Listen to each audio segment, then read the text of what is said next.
Pessoal, bom dia. Prazer enorme estar aqui com vocês, participando de mais um Just to Move. O Just to Move é um espaço que a ClearSale reserva para a gente falar de tecnologia, inovação, falar de tendência. Hoje nós vamos falar um pouquinho também, de passado, mas um passado que dita o futuro e dita o presente também. O nosso tema de hoje, nós vamos falar como que as fraudes se comportaram no primeiro semestre. E vale lembrar também que todo o conteúdo gravado aqui no Just to Move, ele fica disponível no nosso podcast, o Clearcast. Então acredito que semana que vem já vai estar disponível aí nas nossas redes, Spotify, por aí, tá bom? Então aqui para me acompanhar hoje nesse painel, eu tenho um prazer enorme estar recebendo a Raquel, da Livelo, a Monize, da Vindi. Deixar um espacinho aqui para elas fazerem a apresentação. Obrigada, Lucas. Bom dia, pessoal. Em primeiro lugar, obrigada, ClearSale, pelo convite, uma parceira aí de tantos anos no combate à fraude. Monize também. Eu sou Raquel Tortoretti, trabalho na Livelo, que é o maior programa de recompensas do Brasil. Trabalho lá, sou responsável por prevenção à fraude, segurança da informação e operações também. Tenho experiência de 24 anos no mercado. Vamos mostrar um pouquinho aí do que os atacantes têm feito no primeiro semestre desse ano. Legal, gente, muito prazer, meu nome é Monize, eu sou diretora executiva da Vindi. Na Vindi eu sou responsável por pagamentos e por banking, né? E lá, além de produtos, tecnologia, gestão de prevenção à fraude, operações, eu toco esses temas lá. É um prazer estar aqui, muito obrigada pelo convite, Lucas, muito legal estar aqui também do lado da Raquel, essa mulher incrível aqui, né, que toca bastante esse tema com bastante profundidade. Então vamos discutir aí o que está rolando nesse cenário. Boa, acho que legal, um recado bem importante antes de a gente começar a falar dos dados, é falar um pouquinho do mapa da fraude.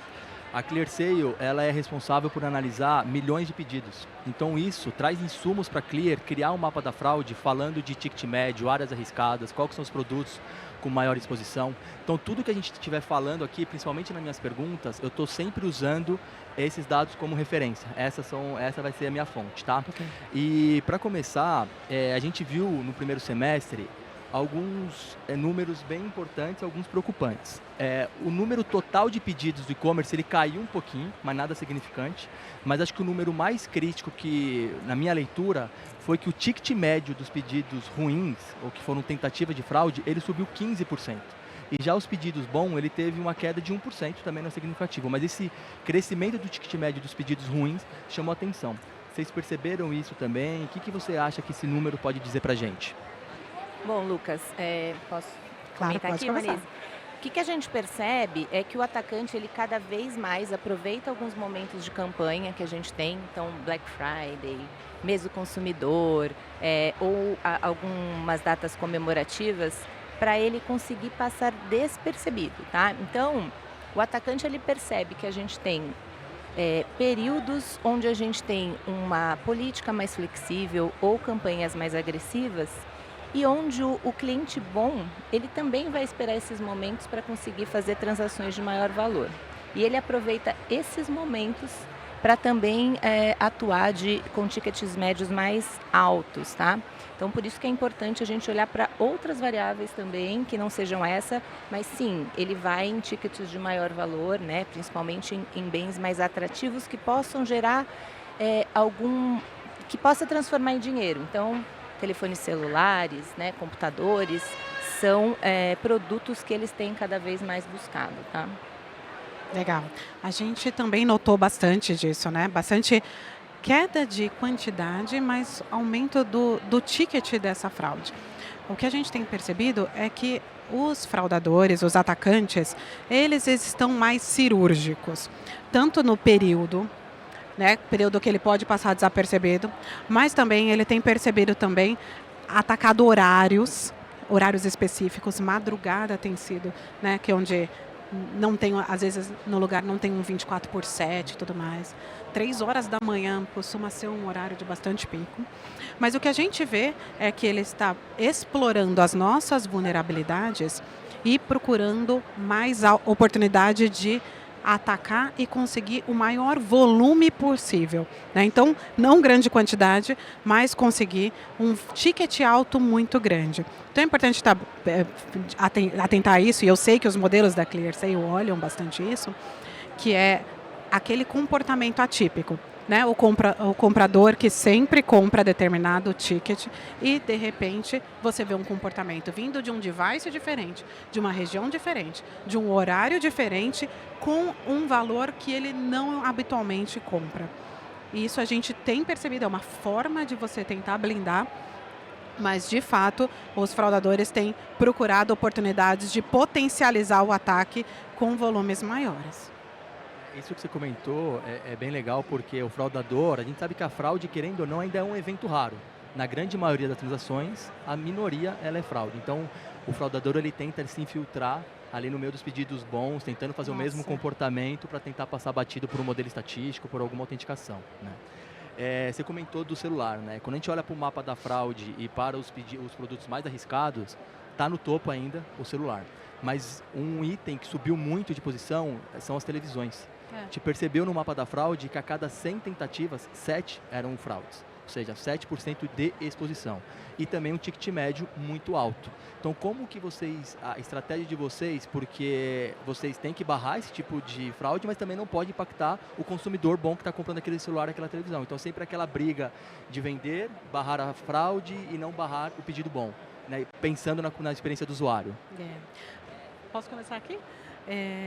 Pensando um pouco nisso que você falou, assim, o que a gente, né, por que o celular, por que a TV, né? Que são ativos muito líquidos, né? Então, quando ele consegue viabilizar essa fraude, ele consegue revender muito fácil, né? Então, a escolha desses, né, dos eletroeletrônicos e eletrodomésticos, né, a gente sabe que é exatamente por isso, porque é muito fácil depois revender. O que a gente tem visto de comportamento também, às vezes, sabendo da facilidade de revender, então é só um efeito colateral, ele usa as chamadas, né, dos nossos sites, dos nossos modelos, para fazer teste de cartão, né? Ele quer testar para ver se, naquele momento que ele está fazendo a fraude, se aquele cartão é quente ou não. E aí ele quase que usa robôs para ir testando a nossa infraestrutura para identificar se aquilo é um cartão quente ou não. E aí, se der certo, vai chegar uma televisão que depois ele consegue revender. Então, a gente identificou esse comportamento. Só que, por outro lado, é um mercado super potente no e-commerce, né? E a gente tem o desafio de identificar qual que é a compra boa e qual que é a compra ruim, né? Então, obviamente, modelos, né? Modelos próprios, modelos clear sale, precisam entender não só o comportamento do consumidor, mas a diferença daquilo para diferentes tipos de produtos, né? Então, especificamente para esses produtos, precisa de fato ter um modelo específico, porque ele é particular, né? É o que você falou, 7% das televisões. É muita coisa. E aí, a gente corre o risco de achar que a gente tem que apertar todas as televisões. E aí, isso prejudica muito a performance daquele e-commerce. Então, o ideal deste modelo é a combinação, né, de beleza, é uma televisão, né? Mas está vindo de um comprador conhecido ou não conhecido, do mesmo device, num horário padrão, né? Num ticket já conhecido. É um pouco disso que a gente precisa trabalhar para identificar o bom e o ruim e não sacrificar os ótimos, né? Por questão de 7%, que não é pouco. Pode machucar demais o resultado daquela operação, mas, por outro lado, também pode fazer com que a aprovação seja substancialmente menor. Eu queria complementar aqui os pontos que a Monize trouxe, trazendo um pouco sobre a pergunta que você trouxe de olhar para a experiência do cliente, né? Eu venho de uma escola, trabalho com prevenção à fraude há 24 anos, onde para você reduzir a fraude, você tinha que machucar a experiência do cliente. Esse trade-off não existe mais, né? Então, assim, se vocês trabalham dentro da companhia de vocês com esse conceito, esse não é o melhor caminho para a gente atuar hoje, né? E daí você me pergunta, Raquel, mas como que eu posso fazer para trazer mais consciência para a minha organização e sobre a prevenção à fraude e como eu consigo trazer para o time de prevenção à fraude uma consciência melhor sobre a experiência do cliente? O que eu diria para vocês primeiro ponto o time de prevenção à fraude tem que estar mais próximo e tem que conhecer mais sobre os números de negócio, sobre o produto, sobre a experiência de cliente, para que cada vez que ele desenvolva um produto de prevenção à fraude ou cria uma política, ele considere com o mesmo peso o quanto eu vou estar prevenindo de fraude e o quanto eu vou estar atrapalhando a experiência do meu cliente também. Já quando a gente fala das áreas de negócio, há muitos anos atrás, a área de prevenção à fraude era uma caixa preta. Então, a gente passava muito pouco do nosso conhecimento, de como as fraudes aconteciam para as áreas de negócio, produto, inclusive para o nosso cliente. O que a gente percebeu e aprendeu ao longo do tempo, né? Quanto mais insumo e explicação você passa para os seus times de negócio e para o seu cliente de como a fraude acontece, você vai criando uma cultura de risco dentro da organização e isso facilita muito mais as decisões que você passa a tomar, tá? Então, aqui, uma dica é muita proximidade com os times de negócio de produto. Abra mais a cozinha da prevenção à fraude também, porque fica muito mais fácil de explicar possíveis impactos que a gente traga para o negócio, tá? Eu acabei de me recordar de uma coisa, né? Como ela estava falando um pouco sobre isso, e eu me recordei que um game changer, assim, para minha área de prevenção, foi colocar como OKR, né? Colocar como objetivo não só o chargeback, a fraude prevenida, mas a conversão. Então, existem, né, desafios ali de manter né, o chargeback, a prevenção num determinado patamar, mas também a conversão num determinado patamar. Isso faz com que este time, né, priorize o equilíbrio entre as duas coisas que são muito importantes ali para o resultado final. E ela também falou um pouco das outras áreas, né, das áreas de negócio. A gente sabe que existem algumas linhas de frente que são super relevantes, como a área comercial, né, que precisa entender ali no momento do onboarding do cliente, tentar identificar ali algumas situações, porque às vezes as fraudes são no transacional, mas às vezes as fraudes também podem vir do próprio estabelecimento comercial, né? Então, o ponto dela é super relevante, assim, de a gente tentar disseminar a cultura de risco na empresa como um todo, assim, muito bom. Eu acho que todo mundo que trabalha no time tem que ter um pouquinho da área de negócios e todo mundo que está em negócios, em vendas, tem que ter um pouquinho do viés de risco. Total. Né? Eu acho que entender e ter empatia com a estratégia da outra área pode ajudar a gente a ficar mais confortável. Eu sou da área de vendas, então não é porque impactou minha venda eu tenho que criticar a área de fraude, mas deve ter algum motivo para chegar naquela decisão. Exato. E uma coisa também que, olhando, quando eu falo com as áreas de fraude, eles falam, uma coisa que me atrapalha bastante, às vezes é ser o último a saber de uma estratégia. Então, quando a área de fraude só fica sabendo que está vendendo mais televisores, porque tem uma campanha específica num Big Brother, por exemplo, também atrapalha, né? Então, estar na estratégia desde o início pode ajudar bastante, que é muito no que vocês falaram de se falarem, as áreas estar cada vez mais junto, né? Um número que chamou muito a minha atenção, particularmente, foi quando a gente fala do aumento de fraude na geração Z. Porque a gente sempre tem, pelo menos eu tinha uma crença, que a geração Z é uma mais antenada, mais conhecida com o mundo digital. Então eu achava assim, é mais fácil fraudar meu pai do que fraudar o meu sobrinho, por exemplo. E a gente viu que no primeiro semestre aumentou muito o número de fraudes na geração Z. Vocês perceberam isso também? O que vocês têm a dizer a respeito disso? Quer começar? Vamos lá. Esse dado mostra que a geração Z não é uma geração que está imune aos riscos. E acho que isso muito se justifica pelo fato que é uma geração que deixa os dados mais expostos também e tem mais acesso e uso da informação, né? E o que a gente pode fazer para combater e para aprimorar esse tipo de riscos, né? Muita conscientização, né? Então, hoje lá na Livelo, a gente tem programas de conscientização que estão lado a lado com campanhas para motivar e incentivar nossos clientes no conhecimento dos produtos. Então, hoje, a gente tem prioridade como área de prevenção à fraude para criar campanhas de conscientizações para os nossos clientes e para os nossos colaboradores.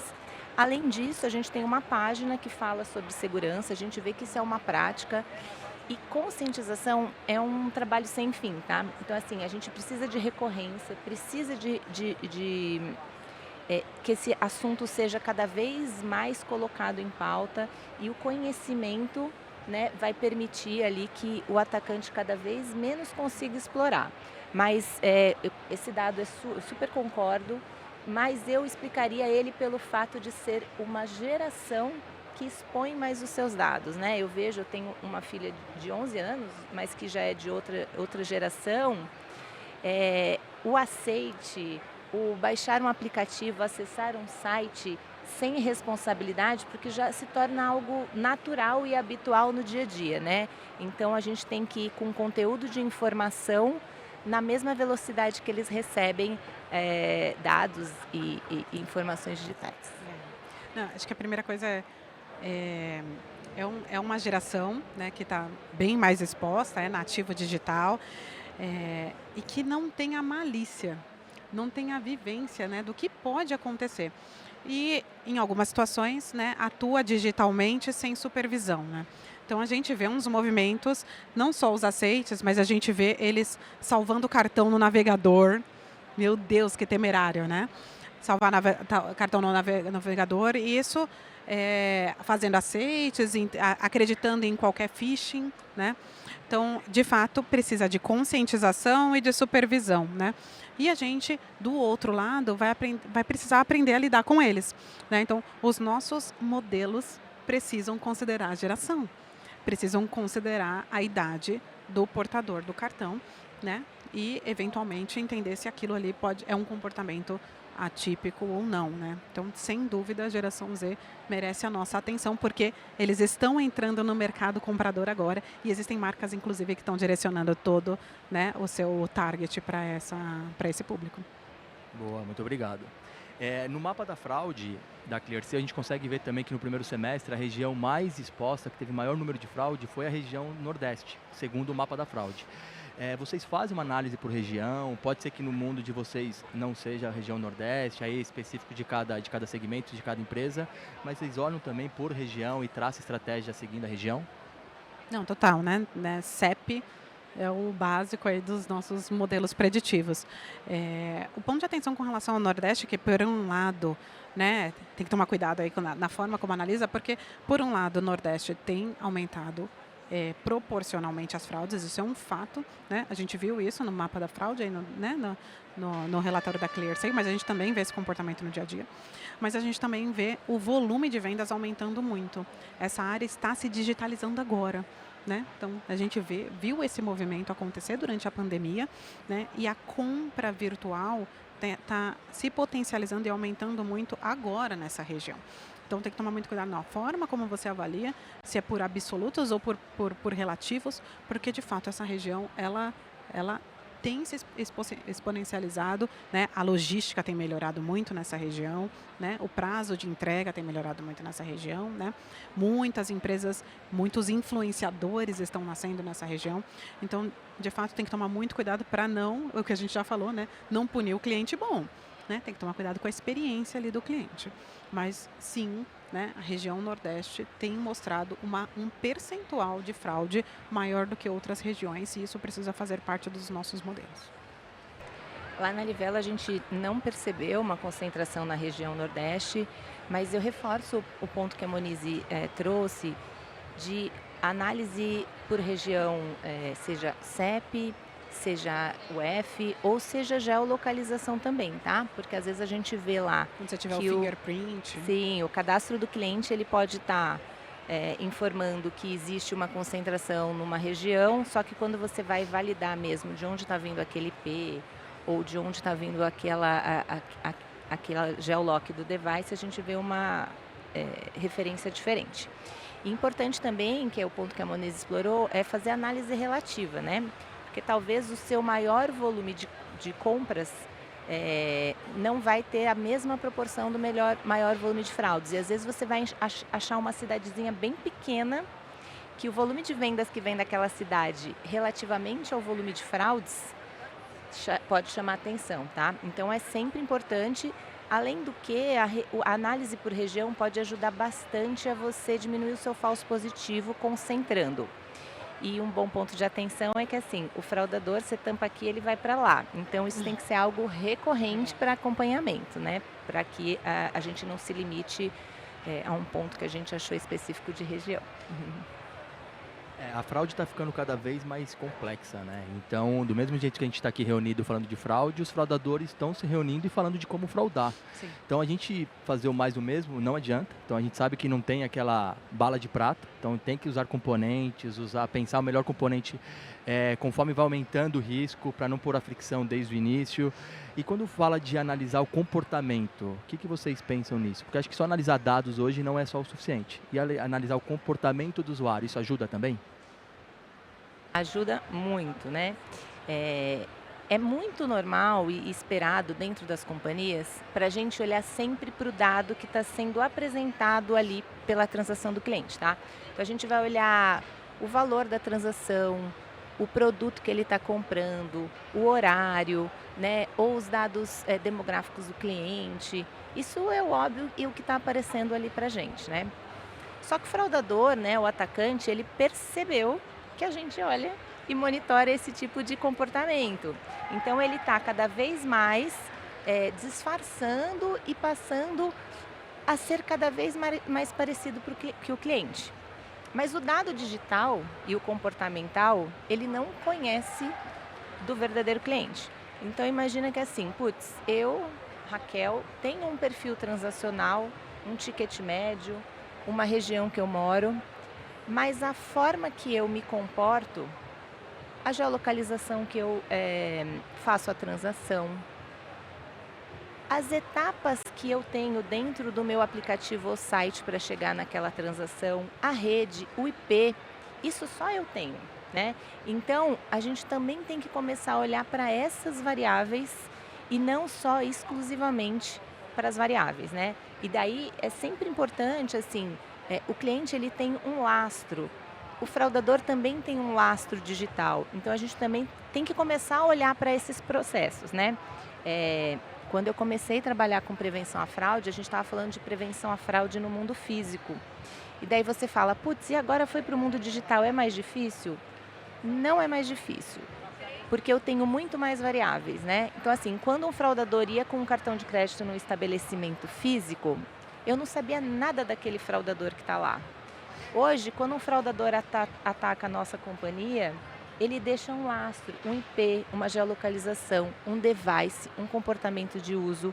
E a gente tem que consumir essas informações a favor das nossas estratégias de prevenção à fraude também, tá? Então, o comportamento é a variável importante, né? E aí, muito embasado por modelagem estatística, modelagem preditiva, porque a gente está falando de centenas, milhões e milhares de transação e só com análise de comportamento que a gente vai conseguir discriminar melhor esse tipo de situação. Legal. A Vindi faz muito disso, usando, obviamente, né, modelos próprios, modelos ClearSale, né? A gente tem essa parceria há tanto tempo. E o tema do comportamento é muito relevante, porque depende, obviamente, né, de como está o seu site e que operação exatamente você tem, mas, como a Raquel falou, se você conhece o comportamento padrão do cliente, né, quais são as páginas que ele navega, qual que é o tempo que ele fica na página, né, quanto tempo aquele carrinho fica parado, né, de qual device ele geralmente chama, de qual região, qual que é o horário padrão que ele costuma apresentar, qual que é o ticket de compra que ele gosta de fazer, né? Tudo isso, todas essas informações que, como a Raquel falou, são dados, né, que você consegue através de modelos, modelagem estatística, machine learning, você consegue transformar aquele comportamento daquela transação real time em um eventual alerta. E aí, naquele alerta, você consegue tomar uma decisão, né? Tomar uma decisão de deixar ele passar fácil, né? Ou, eventualmente, não negar, mas colocar algum tipo de, eu vou chamar de fricção, né? Mas alguma etapa adicional de validação para conseguir pegar aquele comportamento. Porque se for ele vai topar fazer um 3DS, né? Ele vai topar ir para o aplicativo do banco dele e autenticar aquela transação, né?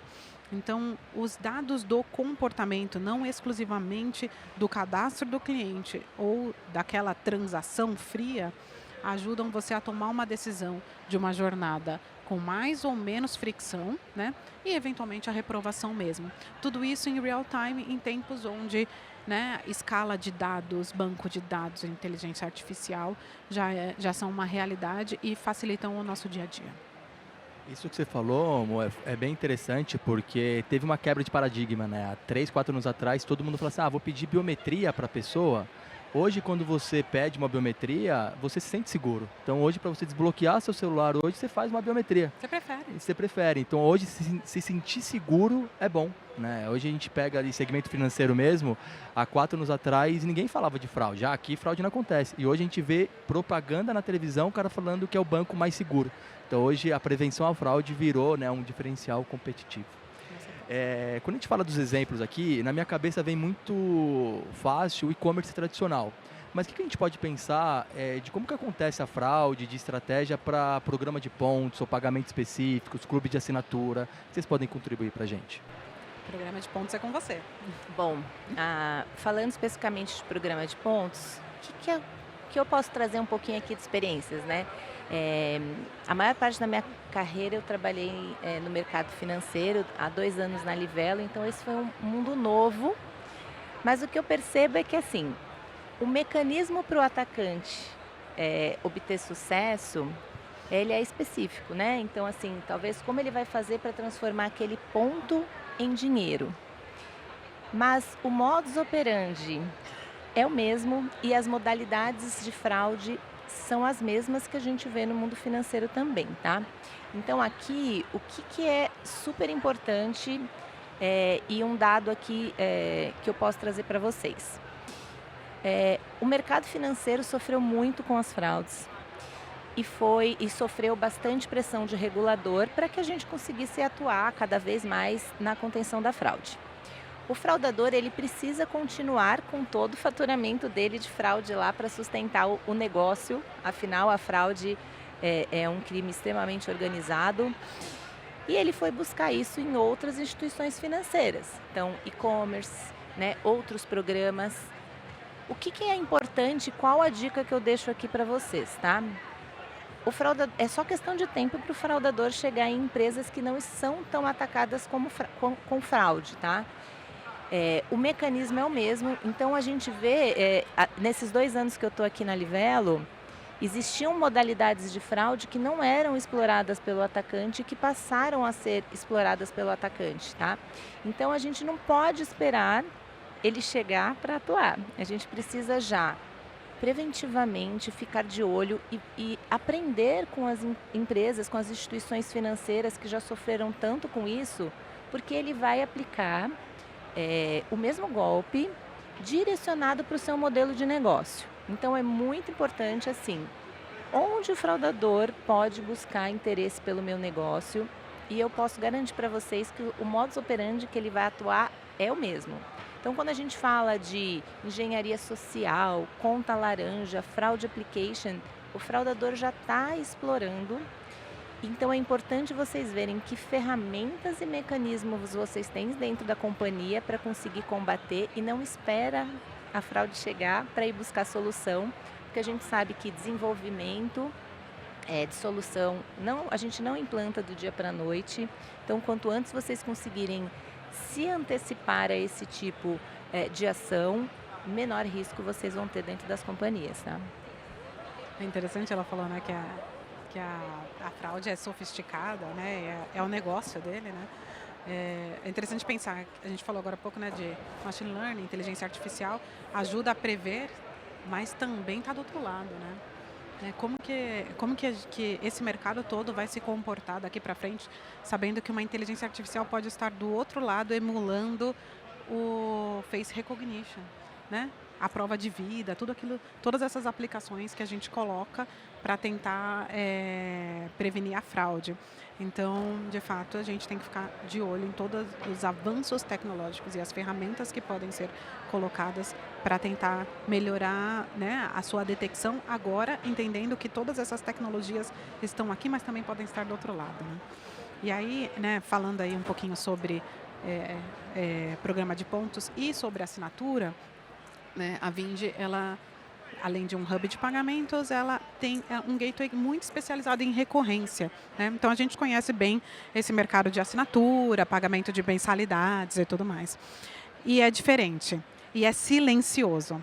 Então, se você tem um modelo de negócios que tem assinatura, que você recebe tickets menores, mas por um longo período, tem que tomar mais atenção, porque a detecção é diferente de acontecer, né? Porque não vai ter esses picos e tudo mais. Vai ter que acompanhar muito comportamental.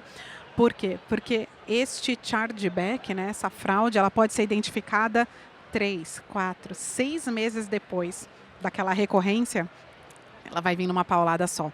Então, é diferente, o modelo é diferente. Então, se você tem modelo de negócio de venda de produto e assinatura de produtos, são modelos distintos que precisam ser entendidos de forma diferente para você conseguir encarar o fraudador dessas características diferentes do seu negócio.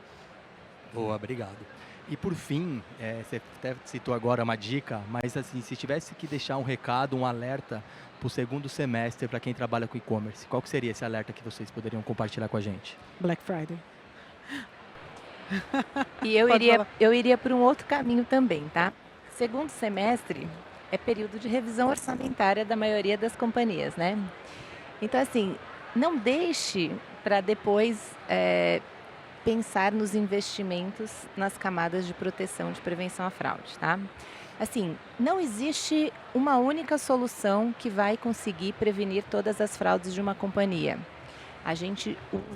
Existem diversas modalidades de fraude e diversas soluções para a gente conseguir ter o melhor mix. Conscientizar o C-Level dos riscos de fraude tem que acontecer sempre. O mapa da fraude é um exemplo que você poderia compartilhar com o seu C-Level do que está acontecendo no mercado. Porque assim, se está acontecendo no mercado, é só uma questão de tempo para o atacante conseguir chegar até a sua companhia. Então assim, planejamento, né, previsibilidade, organização, para que a gente consiga, quando o atacante chegar, a gente já está preparado, tá? Então assim, não esperem o atacante começar a fraude, já se planejem, aproveite o segundo semestre para planejar em onde vão ter os investimentos. Como a Monize diz, a gente tem Black Friday, que a gente sabe que é onde o fraudador vai atacar, a gente tem Natal também, só que não vamos esperar um mês para começar a se planejar antes, né? Vamos já pensar em estratégias, dar ciência do risco, principalmente para a liderança da companhia, para que não seja a fraude, o ataque de fraude não pode ser uma surpresa dentro da organização. Ele tem que ser um risco compartilhado, né? E as estratégias de investimento também têm que ser compartilhadas e divididas, assim como o que está acontecendo no mercado atacante também. É isso, gente. Além de tudo isso, muita atenção, segundo semestre, Black Friday, Natal. A gente falou aqui, né, que o fraudador, ele espera essas datas de pico, porque aí ele consegue passar desapercebido, né? Você, naturalmente, se você tem um pico, um comportamento atípico no seu dia a dia, né, numa data que não é sazonal, aquilo apita todos os seus alarmes, você vai olhar e aí você vai conseguir pegar rápido. No período de Black Friday, como está tudo muito alto, é difícil de pegar, então tem que tomar muito mais cuidado, ter muito mais ferramentas para entender o comportamento atípico cirúrgico, porque volume vai vir, né? Então tem que tomar muito cuidado, muita atenção nisso. Como a própria Raquel falou, tem que se preparar antes. Não dá para ser uma semana antes. Tem que estar preparado, sabendo que a fraude é cirúrgica e vai explorar suas vulnerabilidades, sabendo que você vai estar muito mais atento ao volume de vendas do que a fraude especificamente. Boa. Eu queria agradecer a todo mundo que está aqui no Fórum E-Commerce Brasil, no nosso Digital Move. Agradecer também quem está ouvindo no Clearcast. Agradecer muito você, Raquel, Monize. Foi um prazer muito, muito grande ser o mediador do painel com vocês. Obrigado, viu? Obrigada, Lucas. Obrigada, Monize, por essa participação. Agradeço a todos que dedicaram um pouquinho de tempo aqui para nos ouvir e fico à disposição. Também à disposição, pessoal, foi um prazer estar aqui com vocês, compartilhando um pouco desse conhecimento. Para quem não conhece, a Vindi, vindi.br, é um hub de pagamentos. Obrigada pelo convite. Obrigado, pessoal.